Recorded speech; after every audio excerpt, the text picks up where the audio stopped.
Hello दोस्तों, welcome to only IAS. जैसा कि आप सभी जानते हो कि जो हमारा UPSC mains general studies paper 2 होता है उसके अंदर गवर्नेंस हमारे लिए एक बहुत ही इंपॉर्टेंट रोल प्ले करता है। तो कहीं ना कहीं आज के लेक्चर में हम जानने की कोशिश करेंगे कि जो गुड गवर्नेंस का टॉपिक है उसके अंदर हम क्या क्या चीज़ों को हमारे आंसर में इंक्लूड कर सकते हैं ताकि जो हमारे मार्क्स है इसके अंदर वो इंप्रूव हो पाएँ। देखो, जो वैल्यूडेशन होती है ना हमारे एग्जाम्स के या हमारे क्वेश्चंस के अंदर, कहीं ना कहीं वो डिफरेंट जो इंपॉर्टेंट डेफिनेशंस हो गया, डिफरेंट फैक्ट्स हो गया, ये डिफरेंट जो गवर्नमेंट के इनिशिएटिव्स होते हैं उनको कहीं ना कहीं आप अपने आंसर में लिख के एंड इंपॉर्टेंट कीवर्ड्स को इंक्लूड करके अपने आंसर्स को बेहतर बना सकते हो। तो गुड गवर्नेंस के रिगार्डिंग यही सारी चीज़ें हम आज डिस्कस करेंगे। साथ ही साथ किस तरह से आप अपने नोट्स को एक कंसाइज फॉर्म में बना सकते हो ताकि प्रॉपरली रिवाइज कर पाए, वो भी आपको जानने को मिलेगा। तो देखिए, जब बात करते हैं गुड गवर्नेंस की डेफिनेशन की तो एक बहुत इंपॉर्टेंट डेफिनेशन आती है, that is from the world bank. अब जब आप वर्ल्ड बैंक की डेफिनेशन को अपने आंसर में कोट करते हो ना तो कहीं ना कहीं एक ऑथेंटिसिटी मिलती है आपकी डेफिनेशन को। ठीक है, तो वर्ल्ड बैंक की एक रिपोर्ट है that is governance and development. इस पर्टिकुलर रिपोर्ट के अंदर एक बहुत अच्छी डेफिनेशन दे रखी है गवर्नेंस की। What is that? So governance is the manner in which power is exercised in the management of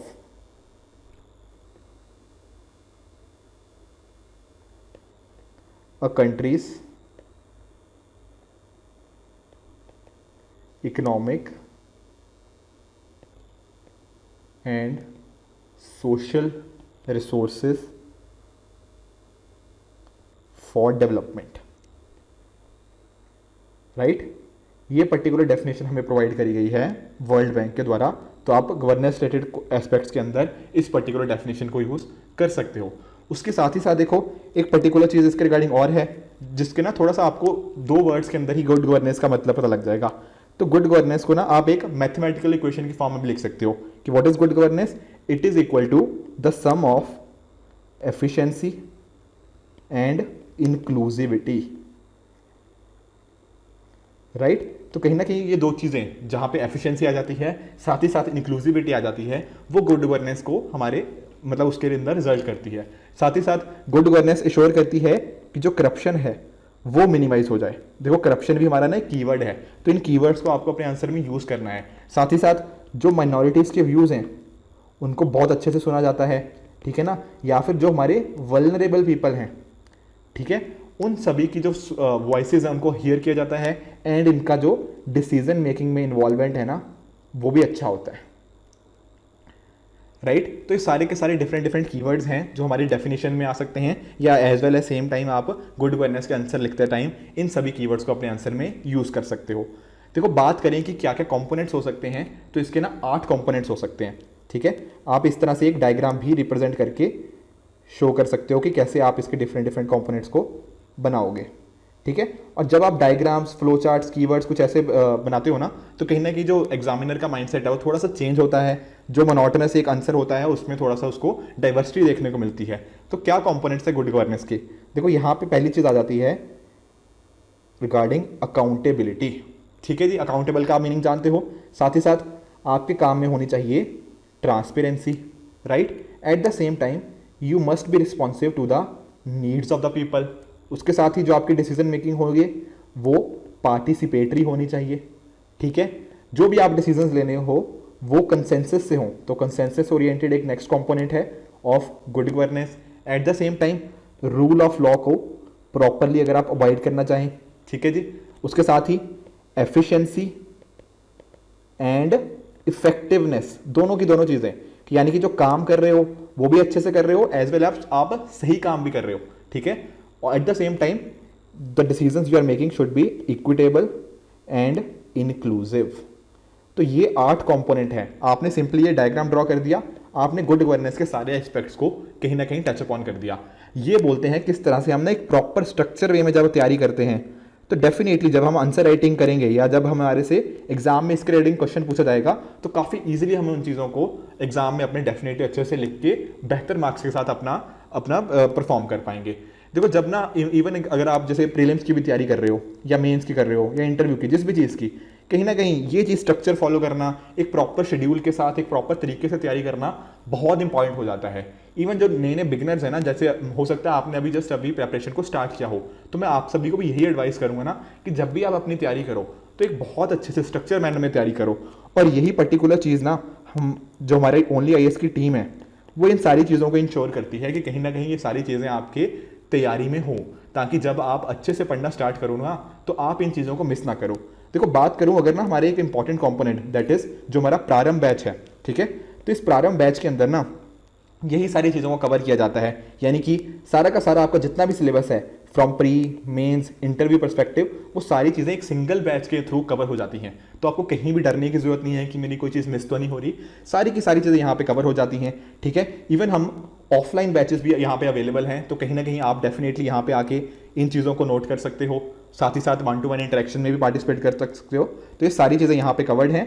अगर आपको कोई इश्यूज होते हैं तो आप डेफिनेटली हमें मेल भी डाल सकते हो, इस नंबर पे कांटेक्ट कर सकते हो, ये पर्टिकुलर एड्रेस है, यहाँ पे आप डेफिनेटली आकर आई मीन जो बैचेस हैं वो डेफिनेटली यहाँ पे ज्वाइन कर सकते हो, ठीक है जी। तो 9 जुलाई है लास्ट डेट, तो डेफिनेटली अगर आप स्ट्रक्चर तैयारी करना चाहते हो एंड ये जो डिफरेंट कंपोनेंट्स हैं यहाँ पे मैंने मेंशन कर दिए हुए हैं कि किस तरह से आपको प्रॉपर माइक्रो लिस्टिंग शेड्यूल के हिसाब से चीज़ों को पढ़ाया जाएगा, प्रीवियस ईयर क्वेश्चंस जो कि बहुत इंपॉर्टेंट होते हैं उसके बेसिस पे आपको सारी चीज़ें कवर करी जाएंगी, टेस्ट सीरीज भी इसके अंदर कवर्ड है, स्टडी मटीरियल भी, और भी बहुत सारे आपको एक्स्ट्रा फीचर्स इसके अंदर प्रोवाइड किए जाते हैं, ताकि ये इंश्योर किया जा पाए कि आपका जो आईएएस बनने का ड्रीम है या जो भी आप सर्विस एस्पायर करना चाहते हो उसको एक थोड़ी सी हम मदद कर पाएं आपको उस लेवल तक पहुंचने के लिए, राइट। तो गुड गवर्नेंस को आगे कंटिन्यू करते हैं। तो डेफिनेटली कुछ की फ्रेजेस या इंपॉर्टेंट कीवर्ड्स होते हैं जो आपको अपने आंसर्स में मेंशन करने चाहिए। जैसे कि देखो कुछ तो हमने 8 के 8 वो डिस्कस किए, वो तो आपको मेंशन करने ही चाहिए। साथ ही साथ जब हम बात करते हैं ना गुड गवर्नेंस की,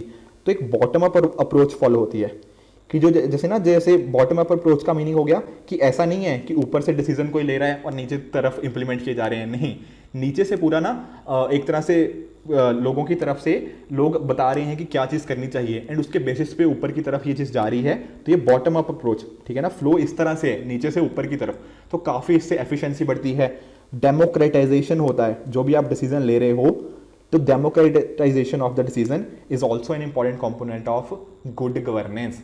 साथ ही साथ आपके जो भी होने चाहिए, मतलब आपकी जो गवर्नेंस है वो एक तरह से प्रोएक्टिव गवर्नेंस होनी चाहिए, ठीक है ना। एक होती है देखो रिएक्टिव गवर्नेंस, ठीक है, तो रिएक्टिव गवर्नेंस के एग्जैक्टली अपोजिट होती है। रिएक्टिव मतलब कि कोई चीज़ होगी आप उसके बाद रिएक्ट कर रहे हो, पर प्रोएक्टिव गवर्नेंस के अंदर आप चीज़ों को बहुत अच्छे से अंडरस्टैंड कर रहे हो एंड कोई दिक्कत आए उसके पहले ही आपने चीज़ों को इतने अच्छे से समझ लिया है कि आप एक प्रोएक्टिवली उस चीज़ को टैकल करने के लिए रेडी हो।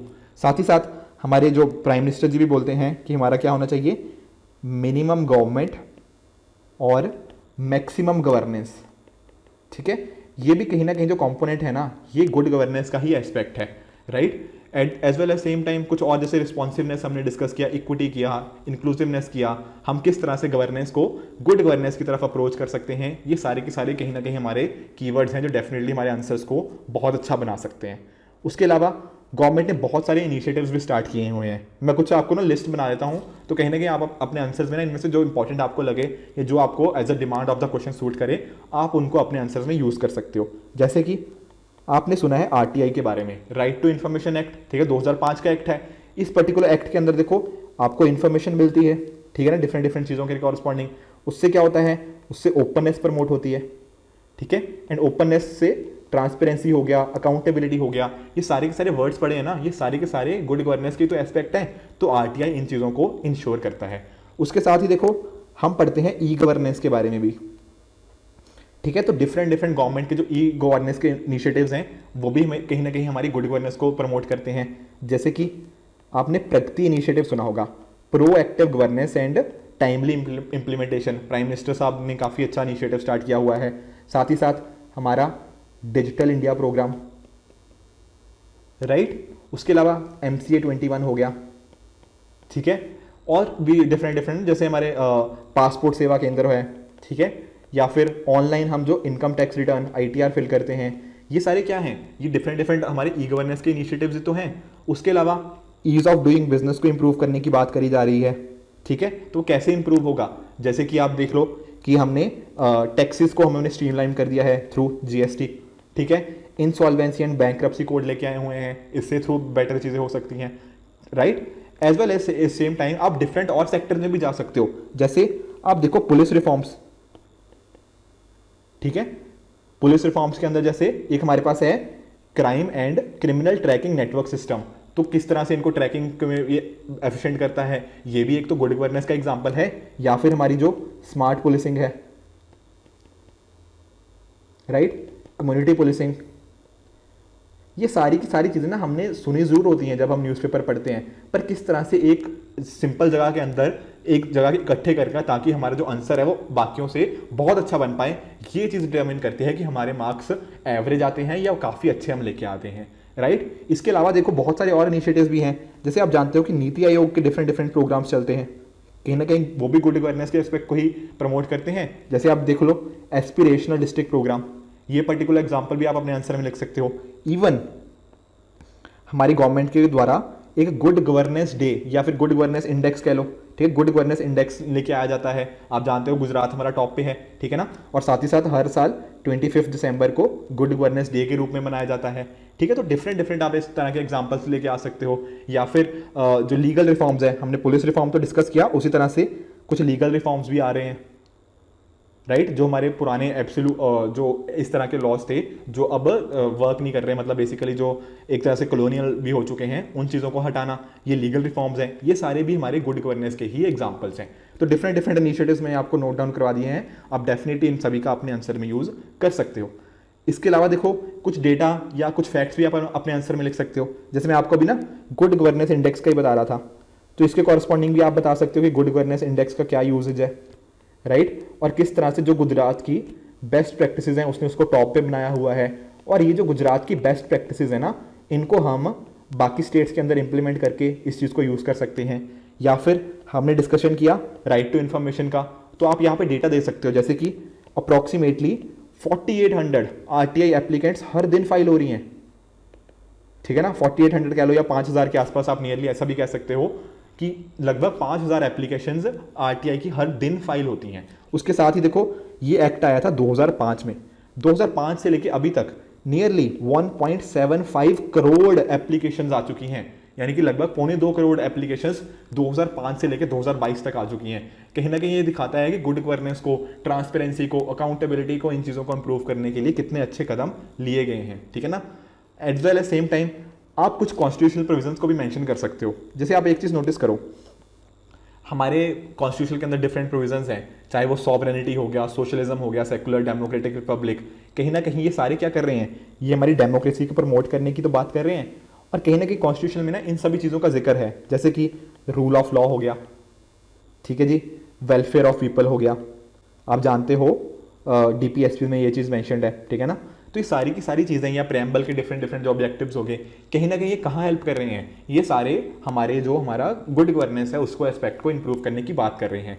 तो कहीं ना कहीं हमने देखो क्या डिस्कस किया, हमने इंपॉर्टेंट डेटा डिस्कस कर लिए, कुछ फैक्ट्स डिस्कस किए, कुछ जो कॉन्स्टिट्यूशनल प्रोविजन डिस्कस की, कुछ लीगल एंगल्स डिस्कस किए, गवर्नमेंट के इनिशिएटिव डिस्कस किए, एक अच्छी हमने वर्ल्ड बैंक से रिलेटेड डेफिनेशन यूज़ कर दी, हमने अपने आंसर्स में डायग्राम्स का यूज़ किया। तो आप देख रहे हो हमने कितनी वैल्यूडेशन करने की अपने आंसर्स में कोशिश करी हुई है। तो कहीं ना कहीं ये एक कहीं ना कहीं आपका फ़र्क लेके आ सकता है कि आप एक ना बहुत ही ऑर्डिनरी आंसर लिखो और कहीं ना कहीं आपका जो आंसर होगा बहुत ही एक स्पेसिफिक होगा, टू द पॉइंट होगा, ठीक है। तो आप कोशिश कीजिएगा कि आप भी अपने आंसर्स में इस तरह की ना डिफरेंट डिफरेंट डायमेंशंस को इनकॉर्पोरेट करने की कोशिश करिएगा, ताकि आपका आंसर एक बहुत ही मल्टी डायमेंशनल एस्पेक्ट में निकल के आ पाए। सो फ्रेंड्स, आई होप आपको ये वीडियो अच्छा लगा होगा, थोड़ा आइडिया मिला होगा कि किस तरह से हम अपने नोट्स को एक कंसाइज मैनर के अंदर लेके आ सकते हैं, ताकि उनको एंड टाइम में हम रिवाइज भी कर पाएँ, एज वेल एज जब प्रॉपरली हम उसको अपने आंसर राइटिंग में या फिर जब हम फाइनल मेंस एग्जाम्स देंगे तो उसमें अच्छे से इंक्लूड भी कर पाएँ। बाकी आपने प्रारंभ नोट कर लिया होगा, आई एम वेरी श्योर। अगर आपको कोई भी क्वेरीज हो, डेफिनेटली आप वहाँ पे जो नंबर दिया है उस पर कॉन्टैक्ट करके अपनी क्वेरीज को एड्रेस कर सकते हो। सो इसी तरह से आप भी अपने एंड पे हार्डवर्क करते रहिए। Just it for this video, good bye and good luck.